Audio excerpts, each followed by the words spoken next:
Hey everyone, this is Shaun. Paul. And Stephen. We are back. We're gonna do a second episode. Second episode. We made it. Episode of We're here. 2.5 takes. It's been a week. It's gonna be. It's been an evening already. Hey, Yeah. we're recording though. Yes, That is a crystal clear image right there, much better than last one. bursting Oh, through nice. the iPad. You know, So, on today's episode, we're gonna talk about Everton down by a late yet controversial penalty. Right? story as old as time. United lose, but there's some confidence in that loss, which is weird. Chelsea's sitting pretty with a point. You're better than both of us. I mean, that's what I'm saying, man. You're leading at this table. I also You're did at see the a top of stat. this table. That's right. I did see a stat. Hey, that's I knew that word, table. top of this table. That's good. Lowest miles run For which game? for Chelsea. Chelsea as a team, lowest miles run amongst the entire team. Lazy bums. Too many trophies lifted in the summer. That's true. Mm, That's true. Do they even lift? They do. They do. Trophies. They do. All of them. We're gonna go ahead and look towards match day 2, which kicks off tomorrow. Chelsea kicks us off Friday versus West Friday Ham. Everton plays the first match at Dickinson's to Brighton United. Hope Albion. Yep. And then United head out to Fulham. We're going to talk a little bit about Oklahoma City. Fun little thing got teased earlier today. And then to end the podcast, we're going to be talking about Sooners. Steven's going to lead that conversation. They're over New here. season. Only 9 days left until kickoff. So we'll start right off it. I'm sorry, man. We both just I watched that game and I had it on in the background while I was working, and it was the first half was just embarrassing. I don't know. Were there any shots? No, 0 shots total, and 0 shots on goal, obviously, in the first half for Everton. And they just looked like they weren't pressing at all. No push through the middle at all in the first half. I don't know what was going on. They looked better in the second half, but obviously just couldn't get it done. And then at the end of the, as you're nearing the end of the game, a pass through that, then a shot that got deflected, multiple times. Just chaos. And then a handball, which, later in the episode, we're gonna try and do, a new little segment called "What's Up with the Premier League," and I'm gonna ask them questions. But I don't know if we need to talk about it now, but maybe in another episode you can really, really dig deep into what is a handball, because I don't know. I mean, I watched the play and the guy's got his arm behind him to try and not hit the ball, and it still like clips his shoulder. And I feel like, the same thing has happened to Man City multiple times, and they never call that a handball. So this is the conundrum. If you're a Leeds fan, Yeah, right, it's a handball all the live long day. Yeah. And if you're an Everton fan, you're losing your mind. This is trash. Throw away all of this. And I just think that's the hardest part about Premier League is these are such consequential calls, and VAR slows it down. Yeah. And there's people on all different sides. I mean, like people that were former referees,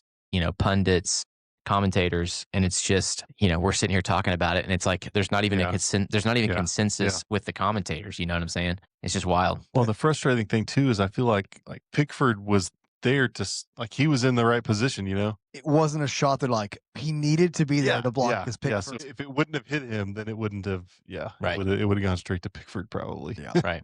But I guess that's how Premier League go. Yeah. Sorry, Yeah. the basketball term for. That's exactly right. What'd you think of Grealish's? I was gonna say, yeah. He came in late in the game. Right. And, I don't. I'm sure fans are excited. I mean, I think everybody was excited when he came in. They're obviously bringing him in slowly because he came in, a week ago. So I think there's going to be some excitement there. It's kind of hard to say, he didn't get a lot of run. I don't know that he necessarily made a lot of push and made a lot of difference in it, but you guys could maybe speak better on that, than I can. But well, I think there's some excitement in that part. And just because, I mean, it's match week 1. Yeah. A lot of football to play, and that's a good thing. I think we can all celebrate that. I'm sure Man United fans can celebrate that there's still a lot of football ahead of us. Does that excite you? Yes. Sadly, it's every week and not, a bunch of midweek games like usual. The one thing, this is weird. I've listened to podcasts all week. Last year, we would win a game. Like we beat Wolves 1-0 2 years ago, and last year we beat Fulham because of Xerxes' final touch. And both games were like, how did we win that game? This is the first time in a while where it was the other way around. Yes, that I was like, okay, first off, I will be that guy. It was a foul on Bayindir and on Mount. Literally, Saliba has his left arm is pulling Mount's jersey near his neck while he's like placing him in a weird position, as well as he's holding Bayindir's right or left arm. So Bayindir is now, could a keeper get away with more? Yes. I'm pretty sure they have much more liberty than others in that situation to kind of be a little more aggressive. He should have been more aggressive, but it was still just like, there's a foul there. And then the fact that, okay, fine, they score, whatever. We go down and we're very dominant the entire game. Actually, I think there was one guy I listened to today on TIFO off The Athletic that was saying basically Arsenal did everything they needed to do to win. I'm like, okay, you got the goal. That, duh. And in the end of the game, that you got the 3 points, but it's like they didn't do enough.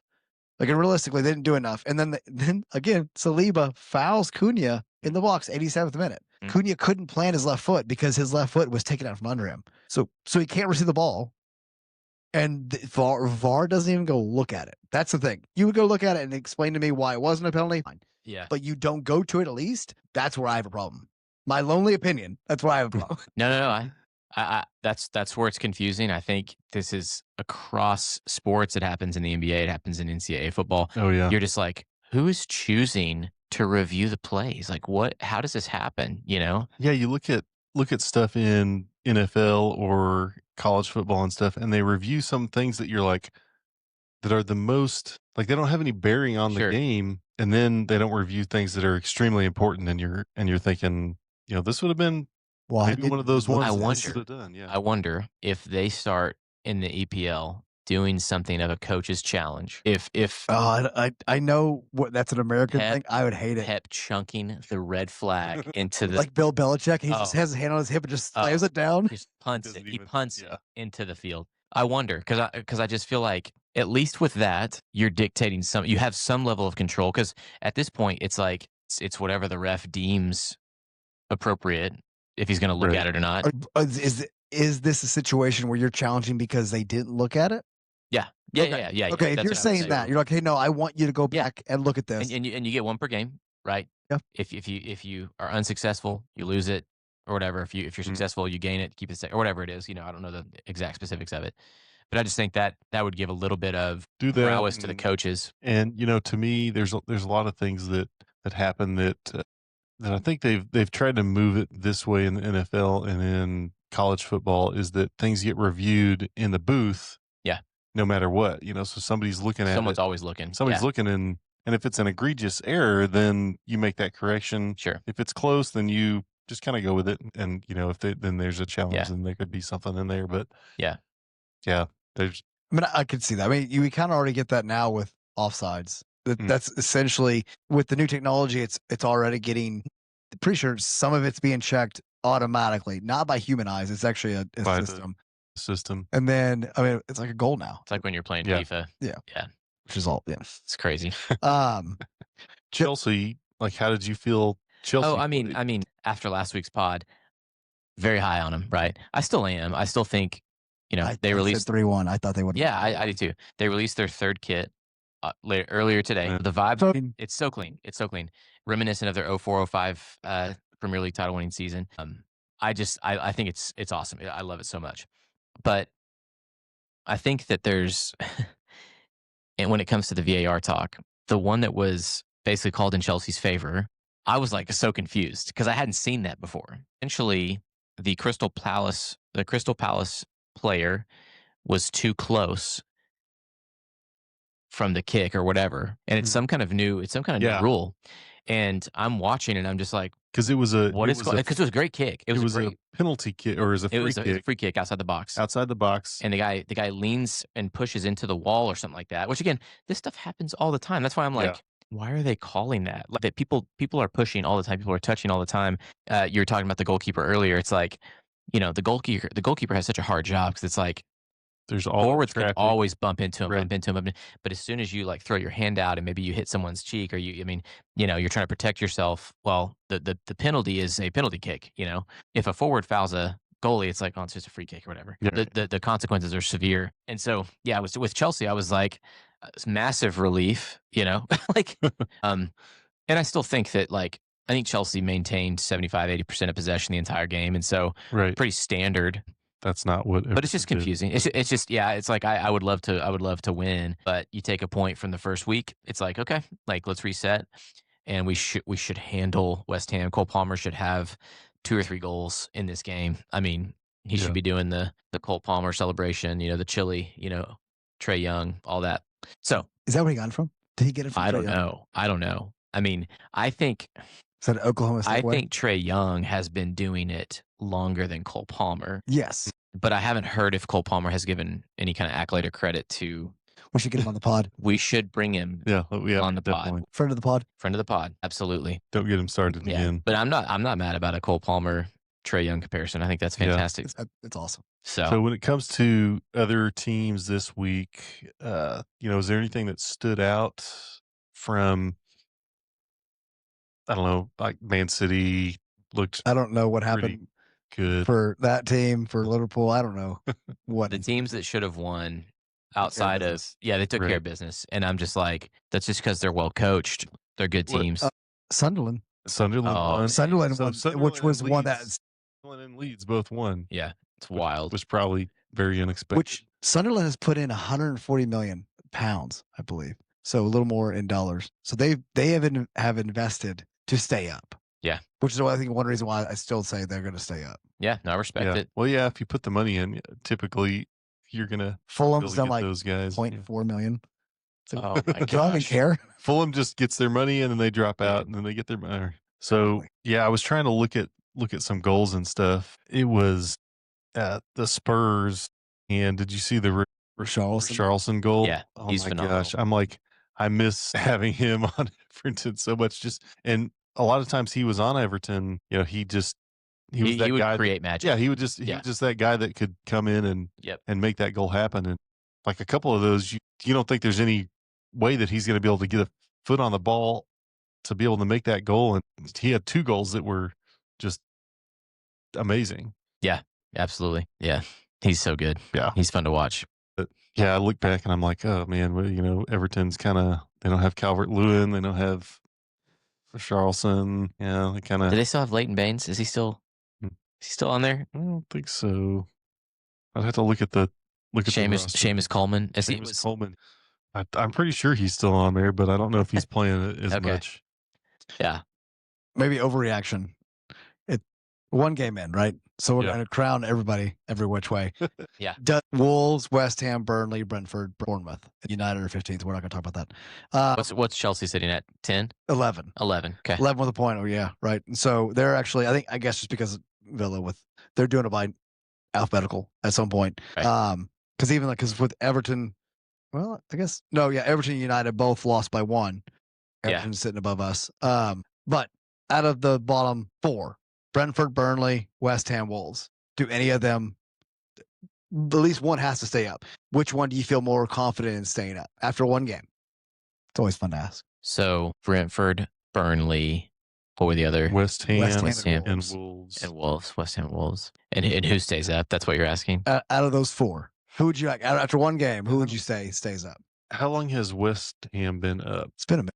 Oh, yeah. Yeah. Hey, West Ham's been there for a while. I mean, I'm kind of thinking that maybe they'll find a way, to stay up for this year. I just think they're so bad. Like Brentford is the one that I think would actually. Brentford has me worried because you lost Mbeumo. You also lost your head coach. Yeah. So losing that really,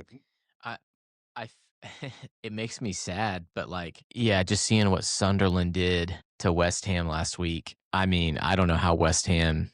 I don't know what they have going for them right now. This could be really bad. I mean, it could be really rough getting crushed by Chelsea at home. Oh, 2 games in, you lose. It could be rough. Six goals down. Yeah. I mean, overreaction. Sunderland pushes for the title. But they're already. They're second place right now. Gosh, dude. Hey, for them, they're going to be flying high. Higher in the alphabet than Tottenham. So great. So great. All right. So week 2. Yeah.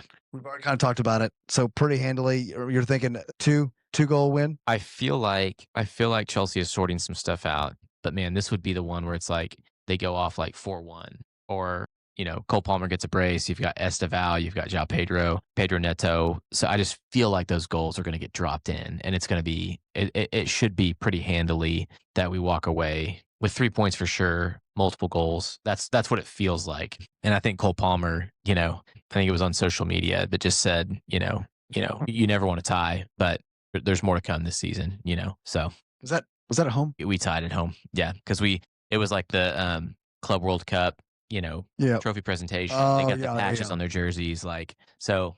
I'm sure the fans were still elated. It's the same thing as like us walking into the Thunder home opener. We can't tie, obviously, but if we go to overtime and lose, right, or something like that, it's rough. But there's 81 games to go. Yeah. We're still title favorites. Anyways, excited to see the first game at Dickinson Stadium. I think it's will you be there? Pretty cool. You got tonight. Yeah. Still got time. Should have left. Already. The stadium looks really cool.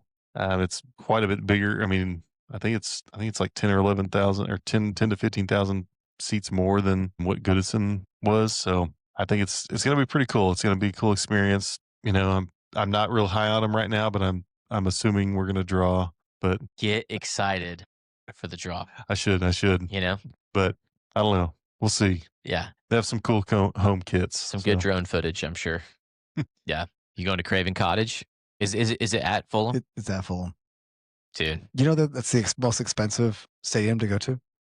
Why? Is it the size of the... I think it's the clientele, I guess, where it's located in England. It's in the Edmond area. Ah. So like you're like, oh, there's money there. We get it. That's fascinating. So we're gonna charge. I'm pretty sure I remember right. If I remember seeing the stats, I think because the Athletic posted something this summer, and they are per ticket more than anything else. One of the things that kind of blows me away with a lot of the Premier League is the size of the stadiums. You would think that they would all be, 80, 90,000 seats, but no, there are most of 40 to 50 or so. Yeah. Yeah. Which makes it, I mean, it's cool. It's cool because you get that. More, essentially you're right on top. That's what made Goodison. So that's one thing I'm hoping Dickinson can somehow replicate. Yeah. It's just being right there and it's like playing basketball at Gallagher Iba, right? Yeah. Just everything's on top of you. That'd be cool. Court. There's not much room to move. Yeah. There's not big sidelines. Yeah. I think United can, if United every 8 out of 10 games plays like that, like they did against Arsenal, like it's a title push. I don't think we're doing a title push. Like top 5 definitely looks doable. And so I think we go through and 3-1, 2-1. Yeah. I'm curious. And that's where I think about like Onana and I think about Sanchez for us is like, they're fine, Yeah. But they're always due a mistake. All our keepers are. Yeah, that's tough. But no, it's good. It's good. I think that was kind of a quick kind of run through. EPL run through. That was nice. Very efficient. We've learned a lot in 1 week. Yeah. We're not as good as we thought we were going to be. And we made it worse. Hold on, we made it worse. Wrexham lost again. No. 0-2. No. Like 3-2. No. Yeah. That's tough. Lost 3-2. Sorry, you were going to say? I was just saying, there's so much season left. And I don't think Premier League fans realize how good they have it, that it's like that you have a 2-month break, between end of football season and beginning of football season. And that's if there's not if there's Euro, World Cup, next year, something else. Yes. Yeah. So next year there'll be really no downtime, with the World Cup going on and everything. And right. Whereas if you're a football fan, especially college football, we've waited. You end in January, and then you've got to wait 7 or 8 months. The old lady, 84. So I mean, it's just kind of crazy. If you want me to, we can get started on our new segment. Yes. Okay. Let's go. So this segment is what's the deal with the Premier League?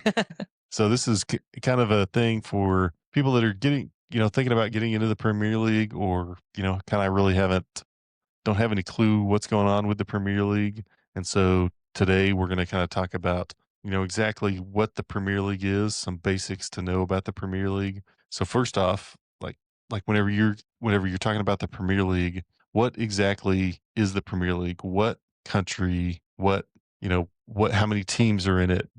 types of things. What exactly is the Premier League? So polite. You stop me when I start saying something that's not accurate. 20 teams. Yep. You've got teams in England and Wales. Potentially could have Wales. Could. The last one was Swansea. Swansea, So Cardiff City. Next one will be So Wrexham. England, Wales, Sure. but no Scotland. No, That's Scottish Premier League. Yep. There's a Scottish Premier League. Yeah, there's an Irish league. It's there. Yeah. Yeah. So yeah, 20 teams. There's relegation. So I think that's something that's important if you're looking at the Premier League as something that's compelling or intriguing. What sets it apart and what sets really soccer apart In general, internationally, international, in professional soccer, is relegation means you can go up or down through different leagues. So that's for fans. It's both stressful but also hopeful because Right. you have Wrexham, right, who's come from 5 leagues down, whatever it is, and they're on the precipice of the Premier League, knocking on the door, which hopefully this will be one of those seasons. Like, it'd be fun to see them bounce up to the Premier League, of course. But even if they stay, relegated. that would be huge. That'd be such a big lift for their fans. So if we're comparing that to, say, college football, it would be like think of conferences. Then it would be like, so that, say, the SEC and the Big Ten are the top leagues, then like a team from the Big 12 would move into the SEC, or team from the SEC could move down into the Big 12, kind of thinking that way, or so we don't automatically lose all the Big 12 fans still. It essentially be like, you have, so the teams that are always the bottom of the SEC, like, so Vanderbilt or Kansas was always a team, right? They would get relegated, and you'd have Appalachian State be the ones that come up into the FBS versus FCS. And with that, a hefty pay raise. Yeah. For at least one season. That's the kind of the big thing. Yeah, the ultimate goal, because the players get paid more. And even if they fall back down, they've still made that money from that 1 year in the Premier League. That will be 4 to 5 years of, yes. Yeah, Premier League's same thing with, the Italian league, French league, German league. It's a point system. And so, that's why you can lose, you can draw, you can win. A draw still gets you a point, win gets you 3 points, loss gets you 0. And so that's why you still have title races with a month left, 3 weeks left, 2 weeks left. Because if you're winning multiple matches in a row, then you're piling points up. And it can become, as odd as it is, it can become exciting because there's the point differential is so small, it's so thin that even though, there's no overtime in a game or whatever, and it's based on points and not, there's still a lot of drama a lot of times at the end of the season, which is kind of cool. And I guess that falls into the same thing with relegation as well, right? Yeah. Correct. The bottom teams are on edge. Same thing. Yes, you could basically have 2 or 3 teams, maybe even 4, fighting for everything in terms of winning it all. And then you could have 3, 4, 5, maybe 6, because they're all so close to losing everything. Yeah. So pretty wild. Yeah, so you could have some pretty wild swings. I remember a couple of years ago, I think it was 3 years ago, Everton was right there on the cusp, and there were several other teams that were just right in there, and they happened to get a win, and that locked them in to where they could not be relegated. There was 1 or 2 weeks left in the season. So, that was one of the times where I was freaking out, excited, and celebrating and everything. And I'm thinking, this is to keep us from being the 17th this is making us, because I'm celebrating the 17th worst team in the league. But that celebration is huge, because there are teams we've seen growing up. It was Blackpool, it was West Brom, the teams that were there. Newcastle for a long time, then they dropped and they came back. And like Blackpool, I'm pretty sure Blackpool is like the 4th division. Is that where Alan Shearer played? No, he was at Newcastle. He was at Newcastle. Yeah. But you have teams that just can't. They've put them in a financial stance where it's all Premier League, then you lose that revenue. And then if you drop down again, all of a sudden you're going from 40, 50, 60 million a year in winnings to tens to hundreds of thousands. Yeah. Like you're not even hitting millions. I'm not exact. Yeah. That's you're what's obviously happening. making money off of ticket sales and other things like that, but the TV money is not coming in. The other stuff like that is not coming in the same. The other thing that's interesting is you have the Premier League, and it's 39 games, but then you have other ongoing tournaments throughout the year, the FA Cup, the Carabao Cup. And that is it's like the comparisons I would say is like the NBA Cup. You have these mid-season tournaments that pop up where really you could have the Raptors, who were terrible last year, get all the way to the Cup final and win some hardware, win some money, where all their teammates get $500,000 for winning. And so that's a really special thing with an FA Cup and with the Carabaos. You've got teams that are in the third, fourth division that actually can. I mean, they've got a stadium that can seat 1,500 and they're bringing Chelsea. You know what I'm saying? Now, historically, those teams lose to big clubs, but there are Cinderella teams, just like in the Sweet 16, right, in the NCAA tournament. And so I think those are really fun things about Premier League is you're not just fighting for the Premier League, you're fighting for the FA Cup, you're fighting for the Carabao Cup. And I just think that's really fun for fans. And it's a lot of games, you know, it's a lot of wear and tear on your guys. Yeah. So I can see that. Fitness matters. You get a lot of midweek games. Yeah. Whereas if you're out of that tournament or you got, you lost or something like that, then your guys get a little bit more rest, maybe. Right. Something like that. Right. So what other leagues around the world are kind of on the same level, maybe not on the same level, but have kind of the same status as, say, the Premier League? Bundesliga for Germany, I would assume. Germany has Bundesliga. La Liga. It's like Barcelona, Real Madrid. Serie A is Italy. Serie A, I feel like Serie A is getting... Serie A is definitely one I think that for a while it kind of... Is that French First League or the French top league? That's like Paris Saint-Germain. Yeah. So out of those, like whenever you look at those leagues, are those leagues as... I feel like you look at Premier League and you've got a lot of different teams that can possibly win. Yeah. The Premier League from season to season. Is that the same in the Spanish league, like La Liga, or are there two teams that are kind of? I would treat it looking at it like FBS, where you have your SEC always has your top four. Right now it's Alabama, Georgia, Texas. I know. OU. Yeah. And then like the Big Ten, you have Michigan, Ohio State. And then now the Big 12, it's Kansas State, Utah, possibly. And ain't Oklahoma State. Right. So, sorry. But South American leagues that, I know Brazil has a big league, but I don't know if, they are very passionate, very passionate, well followed in country, but a lot of times that doesn't translate to them to international play or anything. Like the Club World Cup is where you got to see a lot of those Brazilian clubs this summer. Okay. Palmeiras, there was a Flamengo, some other clubs that did well. Corinthians is another one. Santos is where Neymar plays right now. So these will, in the Club World Cup, those are their opportunities to kind of showcase those clubs. Gotcha. But, you have, like he was saying, German league, Italian league, French league. There's this separate thing called the Champions League, which is really the best of the best from each of those leagues going into a tournament. Yeah, the top leagues out of each of those European. And that's a pretty popular tournament. Yeah. That kind of, so a couple years ago, Chelsea won in 21. The Champions League. Yeah. Yeah. The COVID season. Yeah. Lisick, was on that team, which is pretty special. Nice. Yeah. But cool. Yeah. Forgot he was on the team. Great question. Yeah. I'll try and, we'll come up with other things. So, if you're watching and you've got a question about, the Premier League or anything. Submit a question. Yeah. Send in your question. We like comments. I mean, you can also subscribe. Yeah. Hit the bell. Hit the bell. We'll say. I've heard that a few times. Absolutely. Make sure you like this YouTube video, guys. I've watched some podcasts where after every conversation, if you like that, hit the like, subscribe. You don't have to say it every time. You have to say it 18 times in the video. Everybody knows the drill. If they really liked it, they'll follow. So should we bounce to some other local stuff?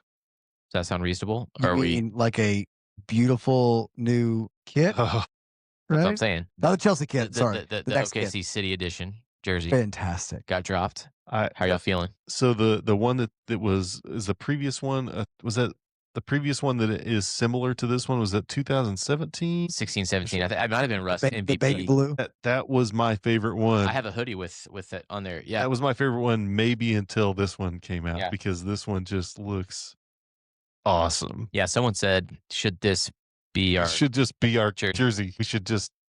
I really like the... We don't wear them often. I like the orange kits. The sunset. Yeah, I like the sunset. You don't like that sunset? I just can't handle orange. It's not the other two oranges.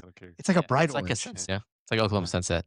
Like this one is like it's just cool. It's just cool looking. The way it uses the design from the previous jersey. Yeah, and I think it's honoring, Native American culture, which is special to us here local. And so I think them doing that, commemorating, doing a throwback to that season, I think it means a lot to the fans, and it just looks good, man. It just looks so good. It's and I'm a sucker for any kind of new jersey, but they've done a great job, I think. Are we gonna open the season with that jersey? How great! Can you would it be? imagine? That'd be awesome. I mean, I think why not? It'd be so fun. I don't know because are the city jerseys, are those usually on Fridays? Yeah, that's a good point.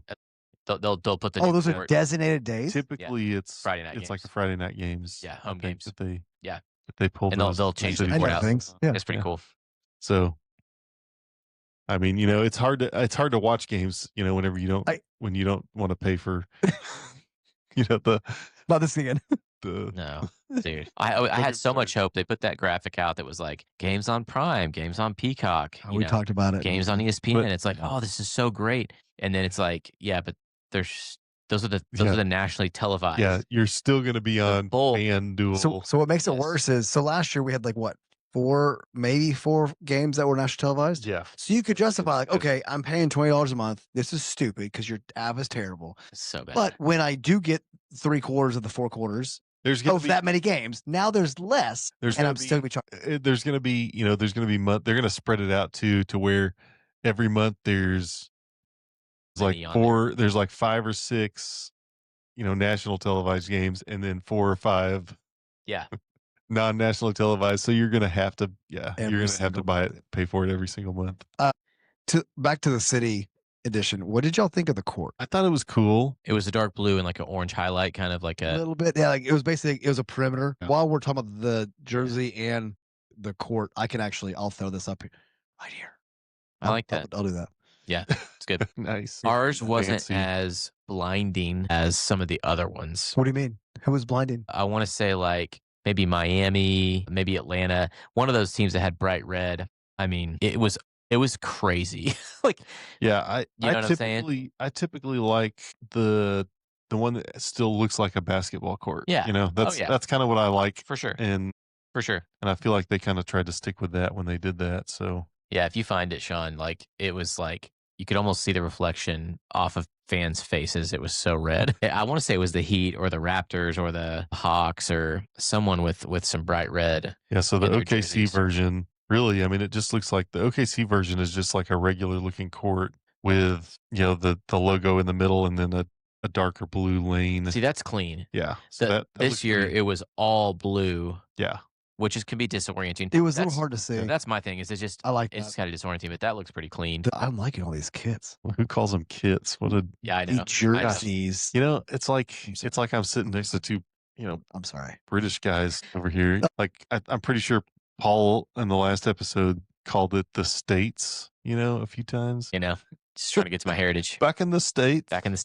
That was a really, really bad British accent. So, it's important because we're 9 days out from OU football. I think at this table we have a season ticket holder. It's pretty cool. Mm. How many years have you had season tickets? That have been in my name. Yeah. Probably 13 or 14. That's pretty cool. But we've bought season tickets from either friends or, from somebody basically since we were in college. So I was in college in 2002 and bought season tickets as I was a student.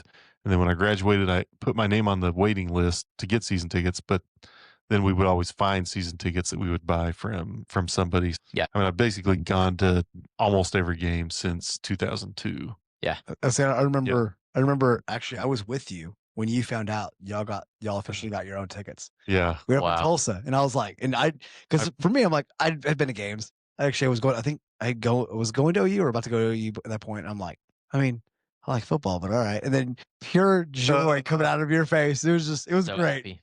I got to tell you that, one of the things I miss now that everything is digital is I used to get my tickets, my physical tickets in the mail, and getting those in the mail pretty special. Was one of the happiest days of the year, because I would get it and I'd every year I'm like, Amy, take a picture with me, and she's like, looking at me like, are you a child? Okay. And I'm like, yes. Now you're holding up your digital QR code. Yeah. Just like, check I'm this like, out. do you have my? Yeah, I got it. Now it's like randomly on a Sunday or whatever. Yeah. You get an email that's saying your tickets should be available in the app. Yeah. I'm like, great. I feel like the first game is always, it's a couple things. Number one, it's hotter than Hades. And this weekend. Well, and you're Yes, Who knows? but Who knows? Really? you're always sweating like a Yes. crazy person, and I feel like those are the tickets that usually people give me. Yeah. Then I'm like, Because I don't know if my son realizes that a lot of times people just give us It's tickets your- to the first game and we blow them out. It's really hot. We ride our bikes over there and we're all just like sweating. your It's kids like, are like, Dad, why is every game at OU so hot? Like, yeah, no, that's my wife. yeah, So Amy said that she would always get, it was kind of the same thing, except it was always raining like games that it was going to be raining. yeah. Somebody that her dad worked with would always give them the tickets that. So she's Hey, like, be every our game guest. I went to growing up Why is was it gloomy? like we were wearing a poncho. I love it, man. Even for this first one, my sister can't go, and so she's offered us a couple tickets, and Okay. it's one of those things that my wife's out of town. Porter has a soccer tournament in Norman, so I'm kind of just waiting to see when the game times are posted. You know what I'm saying? I mean, really, there's other parents that are going to be there, right? There's parents, there's grandparents, He's going to have there's a tournaments. great grandma involved that could help. Yeah. We'll be fine. Yeah, you know. exactly. So there's all kinds of stuff like that. what's the scouting report for Illinois State? What do we know about Illinois State? Sorry, no offense. I'm just asking a question. Illinois State. I'm just asking a question. I mean, I just say that I expect Michael Hawkins to play a lot. Mhm. We'll just kind of put it that when it comes to Illinois State, Was it Tulane? Who did we open last year? We blew out somebody. last year was Temple. Okay, well we got up in the 70s, I think. I can't remember know. exactly. Yeah, I think we were there. Yeah, and I it was Yeah, Oh yeah, we were there. really hot. We were on People the were east passing side, out. facing the sun Yeah. the whole and time. this one's, so it's gonna be Yeah. cooking. So Yeah. luckily in my seats by 6:00, Drink water. I will be in the shade. Yeah, So, that's yeah. true. But with the way the forecast is, hopefully, right? It's gonna if it's Mid-80s? supposed to be in the mid-80s and rainy. Oh, if dude. there's clouds in the sky, I'm gonna be a happy Sounds happy great. man. Praise Jesus. But the So season, great. just talking about just looking at the season in general, just football season for the way the transfer portal has worked for every team in the nation. It's really hard to gauge who's going to be what, how good they're going to be, who's going to win the leagues. Just all that kind of stuff is hard to really determine because you don't have those guys that have been on a team for 4 years that you can kind of gauge. And It all tell. shifts very quickly. Yeah. Having somebody that's like a 4th-year starter is pretty rare. Yeah. Looking at OU. Where are the Landry Joneses, man? You know what I'm saying? Right, exactly. Some guy that, he did start his redshirt freshman year. He's had some records. Yeah. He played for a long time.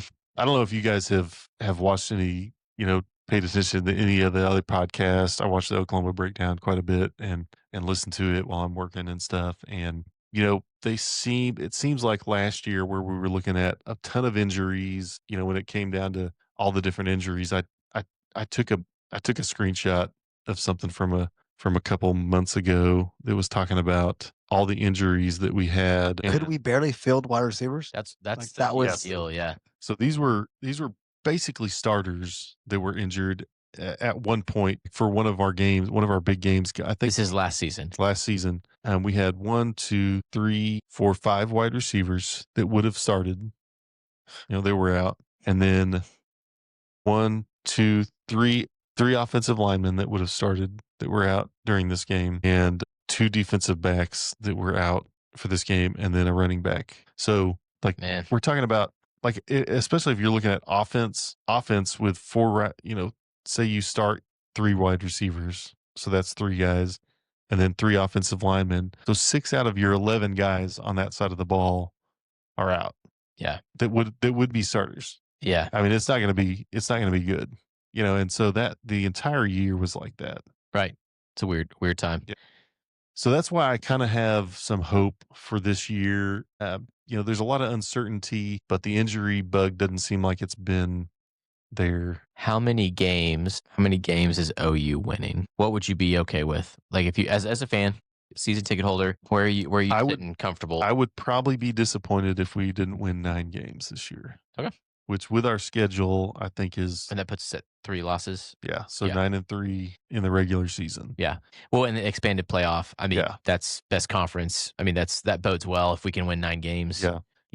I just and the way the reason I kind of look at that is I look at how we played last year, the injuries we had, mostly the lack of offensive line and receivers that we had, And if we had, and quarterback play was just abysmal most of the year.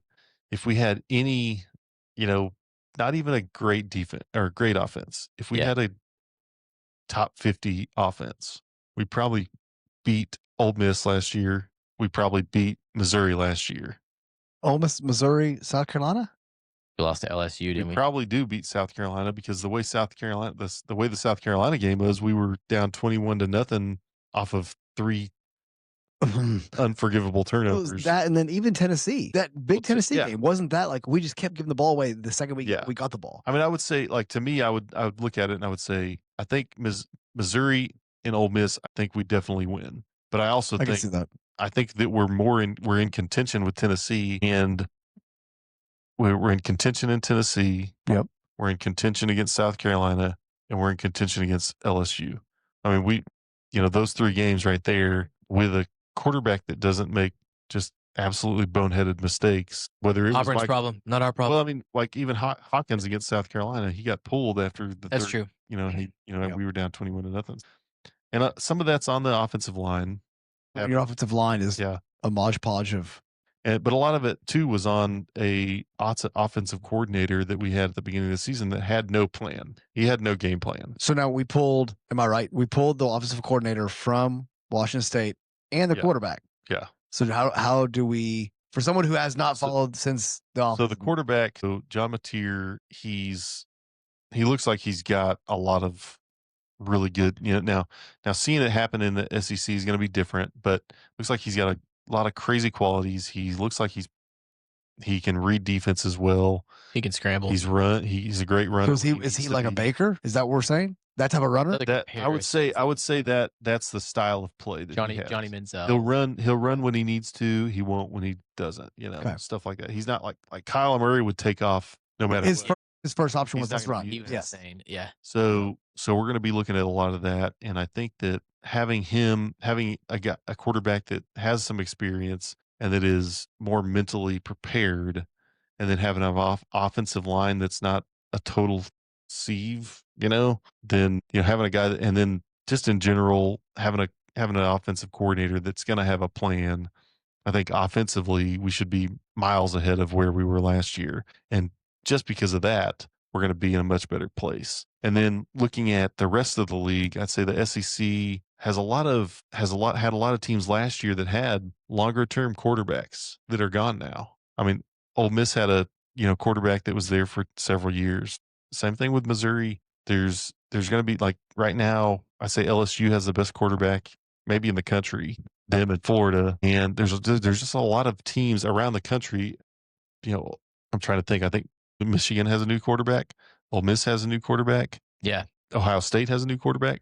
So you've got a lot of these teams that have new quarterbacks, and being a first year, even Texas has a new, a first time starting, this is his first time as a starting quarterback, Arch Manning. Whenever it's your first year starting, it takes a lot to get, into that position to really be good. And even though it's not automatic, even though it's Mateer's first season at OU, I mean, the dude's seasoned. He's come with his offensive coordinator. Like, he knows the offense. Yeah. So I just feel like that's going to be a little bit different, I think, for us. Yeah. And I think defensively, we're the best we've been. We're going to be the best we've been probably since about 2008. Yeah. That's going to be the thing. Whenever it comes down to, so really our biggest losses were Stutzman and Bowman. Yeah. So those two guys were elite, kept people in the right places and everything. Right. But we've got some guys that since 2021, whenever Venables took over, our defensive line has increased in size, not just in skill, but in size massively. Yeah. And so we've got more depth, I think, on defensive line, possibility to be one of the best defensive lines, if not the best defensive line in the SEC. And if you're the best defensive line in the SEC, then you might be the best defensive line in the country. That could be neat. Yeah. I mean, if you have a great defensive line, then it helps out where your linebackers may be deficient or your cornerbacks may be deficient. And so, I have a lot of confidence that our defensive line is going to be good, is going to be really good this year. Yeah, it's exciting. So, but I don't know. Have you guys? Who do you think? Like looking at rankings or anything like that. Like, what do you guys think about who's going to be the best teams in the nation? Do you guys have any thoughts on that necessarily? Like right now, I think so. Texas is number They're one, one, right? AP. Yeah. Is it like top 5? Texas, Penn State, Ohio State, Clemson, Georgia. Makes sense. I mean, I'm not. Yeah. So Ohio State last year won it all with a quarterback that was just a guy. Yeah. So I think they've shown that you don't need a guy that's going to be a Heisman winner to go out and win it all. Right. You know, if the rest of your team around that is really good. The guy, because was it Travis Hunter that won the Heisman as a defensive player? Yeah, which is incredible.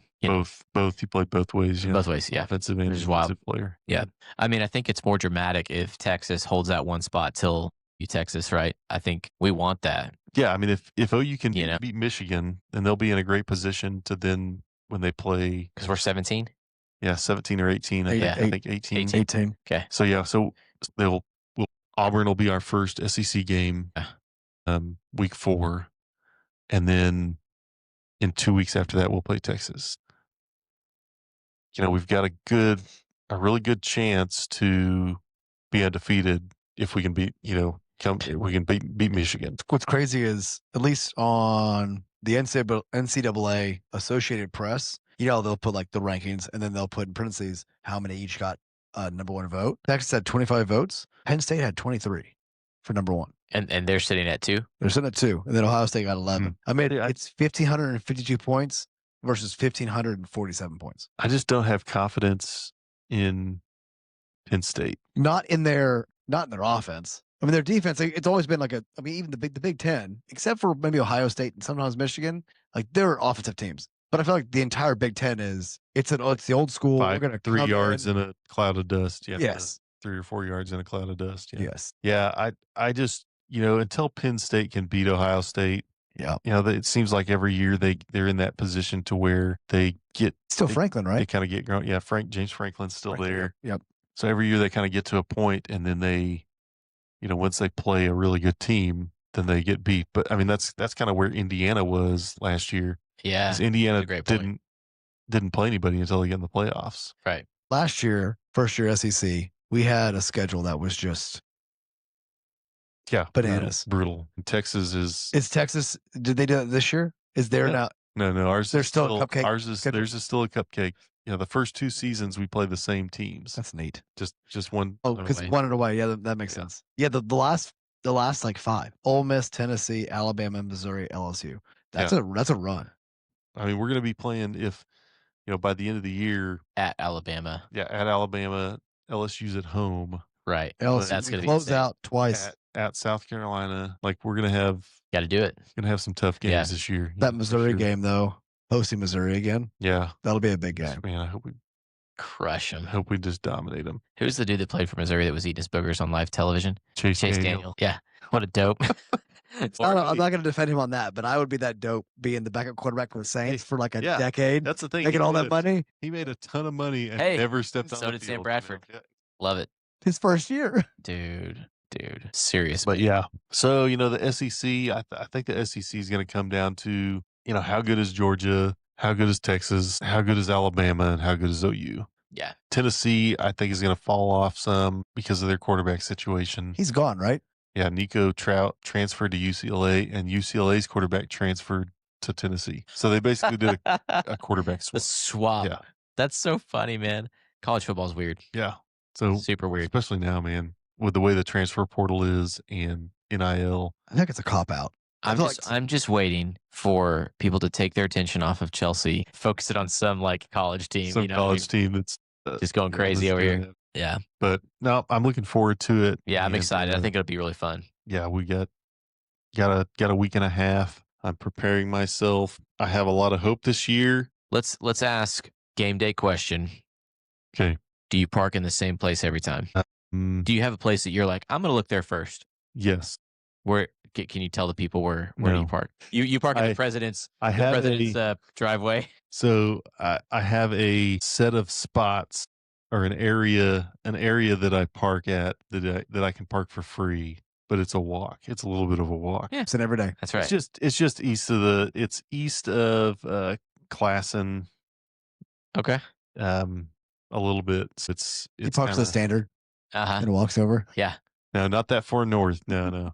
It's really just kind of in a neighborhood that, and we park there and walk, and it's really easy to get back to our house. Yeah, that's important. And out of traffic. We kind of divert our drive away and out of most of the traffic. We don't get stuck in all that.